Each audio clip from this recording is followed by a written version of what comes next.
ইমানের পথে অবিচল থেকে আমার মরণ যেন হয়।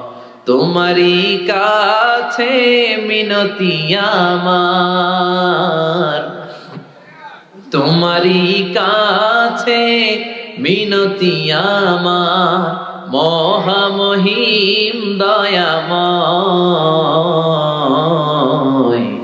ইমানের পথে অবিচল থেকে আমার মরণ যেন হয়। পড়েন আমি, এটাও একটা দোয়া। আমি এত ইসলামী সঙ্গীত গাই, এর কারণ হচ্ছে এগুলো দোয়া, এগুলো কোরআন থেকে নেয়া, হাদিস থেকে নেয়া, এগুলো আলতু ফালতু গান না মিয়া। এগুলো গাইলে অন্তরে ইমানের তেজদীপ্ত চেতনায় উদ্দীপ্ত করে দেয় কে? ইমানের পথে অবিচল থেকে আমার মরণ যেন হয়। এটা দোয়া হয়েছে না? চিল্লায় পড়েন আমিন।